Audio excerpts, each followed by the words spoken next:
डीडवाना के अंदर जितनी ग्राम पंचायत है उससे ज्यादा जीएसएस है। 132 का जीएसएस करवा लिया तो सीना के बीच में बन रहा है। खोजास बन के तैयार हो गया, ब्राह्मणा बन के तैयार हो गया, लोरोली बन के तैयार हो गया, दुधोली काम चालू है, सेनानियाबाद काम चालू होने वाला है। 2 हमने डीडवाना शहर के अंदर बनवा दिए।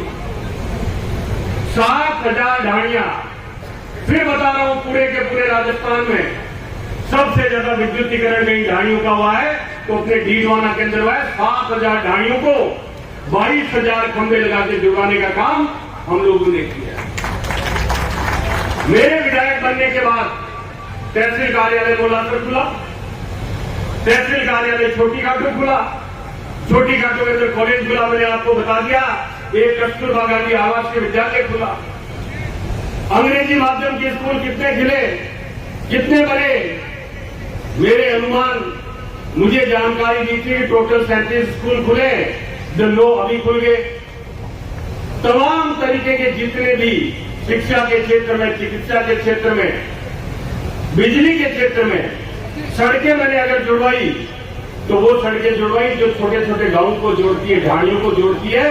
मैंने बड़े हाईवे कभी नहीं मांगे मुख्यमंत्री जी से। मैं आप लोगों को सिर्फ इतना बताना चाहता हूं कि अभी मीणा जी बोल रहे थे, जब सबसे पहले बाबा विधायक थे तब से ये सोचते रहे कि जिला बने, डीडवाना जिला बने, डीडवाना जिला बने। और यकीन मानिए, जब वो विधायक थे, कभी कभार मेरा जयपुर जाना होता था तो एक फाइलों का पुलंदा रखते थे और उसके अंदर नक्शा बना रखा है नए जिले का। किन्हीं विधायकों से लिख रखा है कि डीडवाना को जिला बना दिया जाए। आज दिन तक वो मेरे पास फाइलें पड़ी है, आज दिन तक वो नक्शे पड़े हैं। वो नक्शा मैंने जब इस बार राम लुबाया जी से मिलने गया, अनेकों बार मिलने गया, वो नक्शा में लेके जाता था। वो का वो नक्शा दिखाता था साहब कि डीडवाना, कुचामन, नावा, परबसर, लाडनू, मकराना मिलके इस ढंग से एक नया जिला बन सकता है। ये सपना उनका, मेरा सपना तो कृषि महाविद्यालय था। मैंने मेरी तरफ से पुरजोर कोशिश की। मेरे साथी विधायक मुझे बोलते थे कि सेक्रेटरी बन जा। ये होता है विधानसभा में, सेक्रेटरी बनते हैं, गाड़ी वाड़ी मिल जाती है, कुछ ऐसा होता है सिस्टम। कभी इच्छा नहीं रही कुछ बनूं, विधायक बन गया, पार्टी ने टिकट दे दिया, आप लोगों ने वोट दे दिया आपके आशीर्वाद से। लेकिन मैं मुख्यमंत्री जी को ये जरूर बोलता था कि साहब, अगर आप जिला बनाते हैं तो डीडवाना को जिला बनाइए। ये इच्छा मेरी नहीं रही, ये इच्छा उस पुण्यात्मा की रही जिसने राजनीति आप लोगों के बीच से शुरू की। मैं उनका बेटा रहा, परिवार रहा, लेकिन यकीन मानिए, मुझे कहते हुए बड़ा गर्व होता है कि मेरे पिताजी, आपके विधायक स्वर्गीय रूपाराम जी डूडी ने डीडवाना को अपना परिवार मान के चले।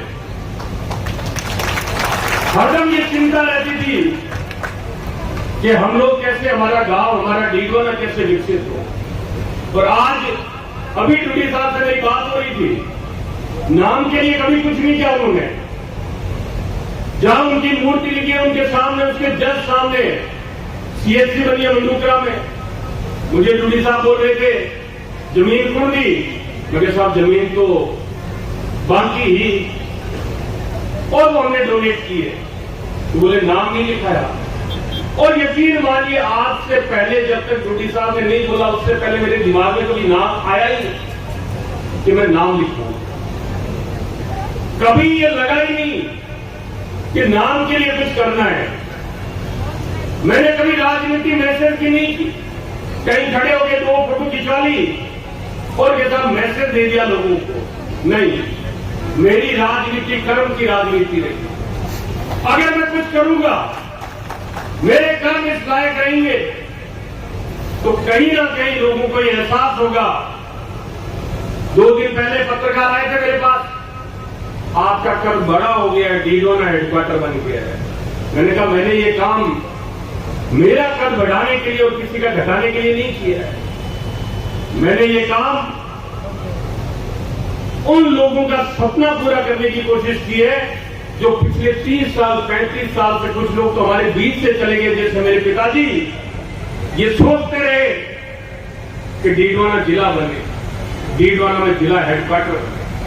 मुख्यमंत्री जी मोलासर आए, हम लोगों ने प्रोग्राम रखा, आज की तरह बड़ी भारी भीड़ थी। कुछ लोगों ने मुख्यमंत्री जी के बोलने के बाद ये बोल दिया कि साहब ये मतलब ही बनी हो। अब आज भी क्या 2-5-10 दिन पहले बेवकूफ बना दिया। कोई बेवकूफ नहीं बना रहा है किसी, यहां काम किया जा रहा है, यहां सत्यता में काम किया जा रहा है। झूठी बात करने में मैं विश्वास नहीं रखता। क्या ये बात सत्य नहीं है कि हमारी सरकार 25 लाख का इलाज भी दे रही है? क्या ये बात सत्य नहीं है कि हमारी सरकार 100 यूनिट बिजली फ्री दे रही है? क्या ये बात सत्य नहीं है कि हमारी सरकार 2000 बिजली फ्री दे रही है, किसानों को 1000 रुपए का अनुदान दे रही है, 10 लाख का बीमा दे रही है, 40,000 का बीमा दे रही है पशुओं पे, 1000 रुपए की पेंशन का कानून बना दिया। तमाम तरह की बातें सत्य है। 500 रुपए में सिलेंडर दे रही है। और वो दिन जिस दिन मोदी जी यहां पे सरकार बनाने के लिए सबसे पहले 2014 में आए थे, उस दिन इन्हीं मोदी जी ने बोला था कि महंगाई बहुत बढ़ गई है, हमारी सरकार आएगी तो महंगाई कम करेगी। उस वक्त ये सिलेंडर 440 रुपए का था और आज ये जब मोदी जी हमारे सामने खड़े हैं दूसरी बार प्रधानमंत्री बन के, तब ये सिलेंडर 1140 रुपए का है। कुछ लोगों को गुमराह किया जा सकता है। डीडवाना के अंदर किसानों को 1 अरब 17 लाख रुपए का मुआवजा आया, 1 अरब 17 लाख रुपए का। अभी कुछ लोग डीडवाना में इकट्ठे हो गए कि साहब मुआवजा नहीं दिया जा रहा है। कैसे मुआवजा नहीं दिया जा रहा भाई? आप अगर कहीं पे काम करना चाहते हो तो अपने उस पटवारी को बिठा के उन किसानों की गिरदावरी करवाइए, उनके खाते से लिंक करवाइए। बेवकूफ बनाने की जरूरत नहीं है किसी को, चोरी चकारी के काम करने की जरूरत नहीं है किसी को। मैं आप लोगों से निवेदन इतना करना चाहता हूं कि मैंने अभी मुख्यमंत्री जी बोल रहे थे कि मेरे पास कोई जमीन वमीन नहीं है। मैं हकीकत बता रहा हूं। पापा एक घर बना के गए थे डीडवाना, ये तमाम जितना क्षेत्र है, कहीं मेरा कोई प्लॉट नहीं। मोलासर बनता, वहां पे भी मेरा कोई प्लॉट नहीं है, कोई खेत नहीं है, और यहां पे भी नहीं है, और इच्छा भी नहीं रखता हूं। एकमात्र इच्छा है कि जो जिम्मेदारी आप लोग दें, इन कंधों पे जो वजन दिया जाए, उसको भगवान सिर्फ इतनी शक्ति दे दे, इतने मजबूत कंधे दे दे कि अपने ही दो पांव पे खड़ा रह सके। इसके अलावा कुछ ना तो मानता हूं और मैं इच्छा रखता हूं। झूठ और फरेब की राजनीति करते हैं। 2 रोज पहले 5 रोज हो गए लगभग, अखबार में खबर पढ़ रहा था, मणिपुर के अंदर आग लगा दी, पूरा का पूरा गांव जला दिया। एक घर को बचाने के लिए बीएसएफ की एक टुकड़ी आके खड़ी हो गई और उस घर के अंदर कोई रह नहीं रहा है। आप लोगों को जानकारी क्यों? सिर्फ मात्र इसलिए उस घर के अंदर जो व्यक्ति रहता था, उसने पीछे जब कारगिल के अंदर लड़ाई हुई तब अपनी जान दे दी। और वो बीएसएफ का एक कर्मचारी बताते हैं, कोई अधिकारी बताते हैं कारगिल की, पता नहीं कहां, लेकिन उसको गैलेंट्री अवार्ड दिया गया। उसका घर था, उसको जलाने से बचाने के लिए बीएसएफ की एक पलटन खड़ी हो गई और ये बोल के खड़ी हो गई कि ये हमारा वो साथी था जिसने देश के लिए जान दी, इसका घर हम जलने नहीं देंगे। और आज हमारी सरकारें बैठी हुई देख रही है। राजस्थान के अंदर जिस दिन सरकार गिर रही थी, हमारे जो महामहिम में वो हमारा सदन का सत्र नहीं बुला रहे थे और एक दफे ये बात भी आई कि राजस्थान के अंदर राष्ट्रपति कानून लगा देते। वहां तो पूरा का पूरा मणिपुर जल रहा है, राष्ट्रपति कानून क्यों नहीं लगाते? लेकिन वहां मुख्यमंत्री भाजपा का है, वहां वोटों की राजनीति हो रही है। आने वाला वक्त भी आज आपको बता के जा रहा हूं, कुछ ऐसा ही होगा। जितने लोग यहां बैठे हैं इनके अंदर इतनी ताकत है, एक नहीं 10-10 विधानसभा में विधायक बना सकते हैं, इतने से लोग अगर कार्यकर्ता मजबूत हो।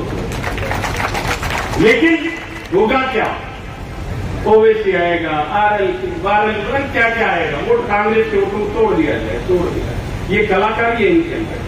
गणित करते हैं वोटों को, काम ही गणित के आधार पर वोटों को बांट दिया जाए। ये आने वाले वक्त में आप लोगों को देखने को मिलेगा। लेकिन मैं आप लोगों से सिर्फ इतनी निवेदन करता हूं कि मैंने मेरी तरफ से, शायद महीने या 1.5 महीने बाद में आचार संहिता लग जाएगी, मैंने मेरी तरफ से 4.5 साल के दौरान, 4.5 साल के दौरान जितनी ईमानदारी से हो सकता था उतने काम करने का प्रयास किया। जो व्यक्ति मेरे पास आया, कुछ लोग भला बुरा भी बोल के गए, लेकिन फिर भी मैं कोशिश करता था कि उम्र में बढ़े तो इज्जत हरदम दी जाए।